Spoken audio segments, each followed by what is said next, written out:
चांद, जिसे हम कहते तो चंदा मामा है, लेकिन ये हमसे 3,84,400 किलोमीटर दूर है। ऊपर जगमगाता हुआ चांद हमारी रातों में रोशनी जरूर भर जाता है, लेकिन इसकी अपनी खुद की दुनिया पूरी तरह से वीरान है। 20 जुलाई 1969 वो पहला दिन था जब किसी इंसान ने इसकी वीरान दुनिया पर अपना कदम रखा था और वहां से रहस्यों की खोजने की कोशिश की थी। लेकिन वहां पहुंचने वाले इन 3 astronauts Neil Armstrong, Edwin Aldrin और माइकल के साथ कुछ ऐसा हुआ था जिससे उनको लगने लगा कि वो चांद पर ही फंस चुके हैं और अब धरती पर वापस नहीं आ सकते। साथियों, जब नील आर्मस्ट्रॉन्ग और एल्ड्रिन चांद की सतह पर घूम रहे थे तो कुछ समय के लिए उनके प्रसारण को रोक दिया गया था, जिसके पीछे की वजह आज भी अनजान है। पृथ्वी के करीब होने की वजह से चांद पर वैज्ञानिकों ने खूब रिसर्च की और उससे जुड़ी कई हैरान करने वाली जानकारियां सामने आईं। लेकिन अब भी एक सवाल अनसुलझा है कि क्या चांद पर जीवन मुमकिन है? आखिर वहां की दुनिया किस तरह की है? और आज पहले से ज्यादा एडवांस टेक्नोलॉजी होने के बाद भी अब चांद पर कोई क्यों नहीं जाता? तो आइए इन सब के बारे में डिटेल में जानते हैं। दोस्तों, रात में खूबसूरत चांदनी बिखेरने वाला चांद अपने आप में इतने राज छुपाकर बैठा है कि ये आए दिन हमें हैरानी में डाल देता है। लेकिन इसके उन सारे रहस्यों को जानने से पहले हमारे लिए ये भी जानना बेहद जरूरी है कि आखिर चांद कैसे अस्तित्व में आया और हमारे इस उपग्रह की शुरुआत कैसे हुई। तो दोस्तों, बात है 4.5 बिलियन साल पहले की, जब हमारी पृथ्वी काफी नई थी। लेकिन उस समय इसके साथ ऐसी भयावह घटना घटी जिसने इसको पूरी तरह से बदल कर रख दिया। असल में थिया नाम का एक बड़ा सा पिंड पृथ्वी को तबाह करने के लिए इसकी तरफ तेजी से बढ़ रहा था। ये पिंड इतना बड़ा था कि इसका आकार लगभग मार्स ग्रह के बराबर था और ये 15 किलोमीटर पर सेकंड की रफ्तार से पृथ्वी की तरफ आ रहा था। आखिरकार इसने पृथ्वी को टक्कर मारी और बहुत तेज धमाका हुआ, जिसके बाद पृथ्वी और थिया के कुछ कुछ टुकड़े ग्रेविटी की वजह से पृथ्वी का चक्कर लगाने लगे। काफी समय बाद ये टुकड़े इकट्ठा होकर आपस में जुड़ गए और इस तरह से चांद का जन्म हुआ। हालांकि इस थियरी पर कई बार सवाल उठ चुके हैं, पर जब अंतरिक्ष यात्री चांद से चट्टानों का टुकड़ा लेकर आए तो रिसर्च में उन टुकड़ों पर थिया नाम के ग्रह की निशानियां मिली, जिसके बाद साल 1980 के आसपास इस थियरी को सच मान लिया गया। पृथ्वी से एक छोटी चमकदार बॉल के जैसे दिखने वाले हमारे चांद का व्यास 3,474 किलोमीटर है, जो सौर मंडल का 5वां सबसे बड़ा प्राकृतिक उपग्रह है। लेकिन पृथ्वी से तुलना करें तो चांद का आकार 27% के बराबर है और एरिया के मुताबिक चांद का क्षेत्रफल साउथ अफ्रीका के क्षेत्रफल जितना है। इसके अलावा धरती से चांद का सिर्फ 59% हिस्सा ही दिखाई देता है। लेकिन पास से ये चांद कैसा है? अगर इसकी सतह की बात करें तो ये बहुत ही उबड़-खाबड़ है। साथ ही पृथ्वी के मुकाबले इसकी ग्रेविटी 6 गुना कम है, यानी कि अगर पृथ्वी पर आपका वजन 60 किलो है तो चांद पर होगा सिर्फ 10 किलोग्राम। कम ग्रेविटी की वजह से चांद की सतह पर चल पाना भी बहुत मुश्किल है। यही वजह है कि नील आर्मस्ट्रॉन्ग जब चांद पर चल रहे थे तो वो सीधे ना चलकर उछल उछल कर चल रहे थे।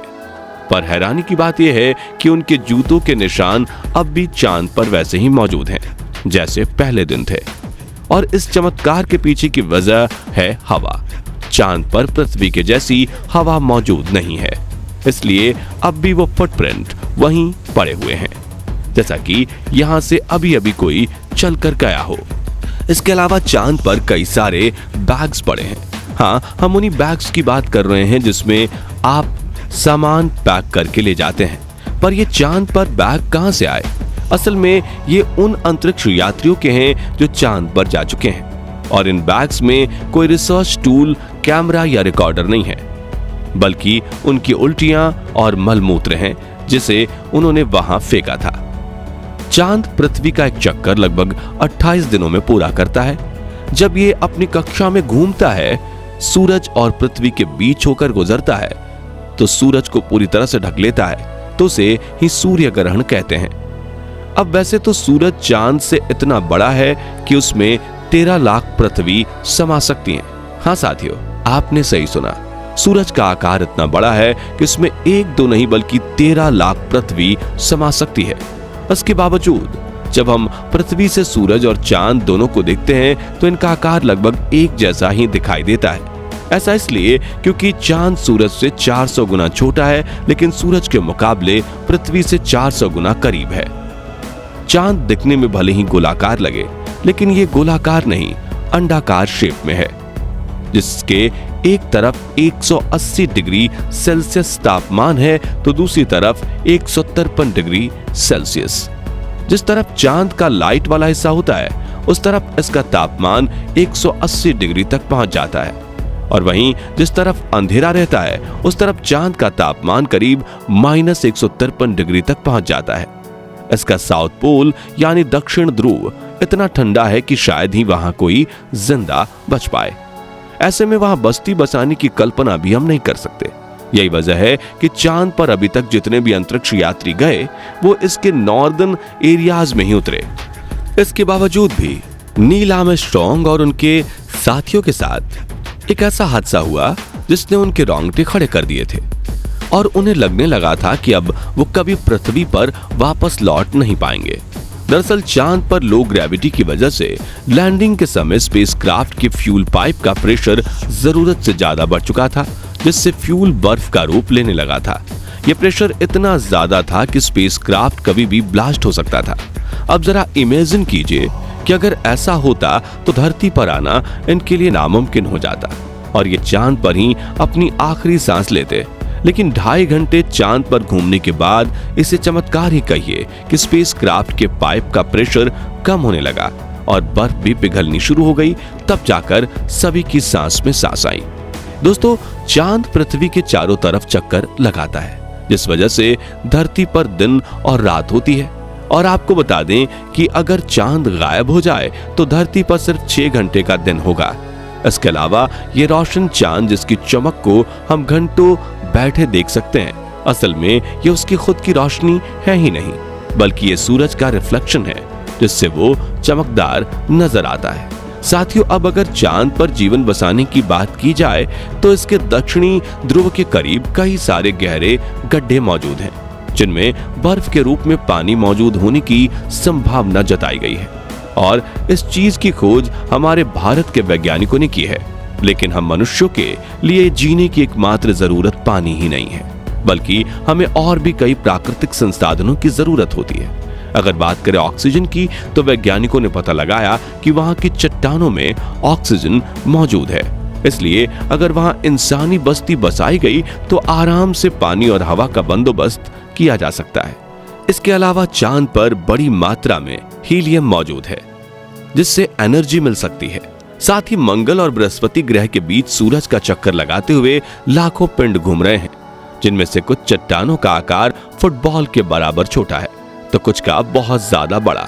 लेकिन हमारे लिए इनका फायदा यह है कि इन चट्टानों में ऑक्सीजन, पानी, हाइड्रोजन और कई कीमती मेटल्स मौजूद हैं, जिनको किसी तरह निकाल कर इस्तेमाल में लाया जा सकता है। इस चीज पर नासा की रिसर्च भी जारी है।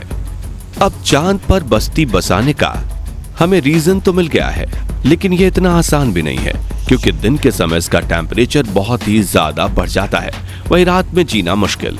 इसके अलावा कम गुरुत्वाकर्षण बल होने की वजह से चांद पर वातावरण भी मौजूद नहीं है।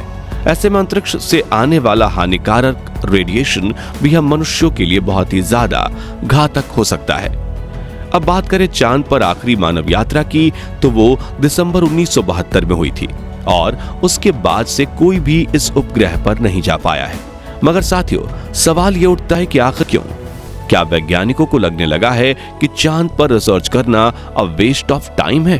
असल में नहीं, वहां ना जाने के पीछे एक्चुअल रीजन है खर्च।